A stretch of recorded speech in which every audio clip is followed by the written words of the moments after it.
ఈ కథ పేరు తెనాలి రామకృష్ణ తెలివి. మన భారతదేశ చరిత్రలో అత్యంత తెలివైనవాడు తెనాలి రామకృష్ణుడు ఉండేవాడు. ఒకరోజు రాత్రి ఇద్దరు దొంగలు పొదల్లో దాక్కున్నారు. తెనాలి వారిని గమనించాడు. కాని కంగార్పడలేదు. ఒక ప్లాన్ వేశాడు. గట్టిగా అరిచాడు, ఏవేవ్, దొంగలొస్తున్నారు! మన బంగారాన్ని ఈ పెట్టెలో దాచేద్దాం. కాని బంగారం బదులు బండరాళ్ళు నింపాడు. ఆ బరువైన పెట్టెను తోటలోకి ఈడ్చుకొచ్చారు. ధబీమని బావిలో పడేశారు. ఆ శబ్దం దొంగలు విన్నారు. జాక్పాట్ కొట్టాం అనుకున్నారు. కాని బావి చాలా లోతుగా ఉంది. దాంతో నీళ్లు తోడటం మొదలుపెట్టారు.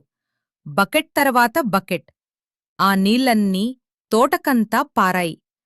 పాపం, రాత్రంతా కష్టపడి అలసిపోయారు. ఎట్టకేలకు పెట్టె బయటికి తీశారు. తెరిచి చూస్తే అన్నీ రాళ్లే.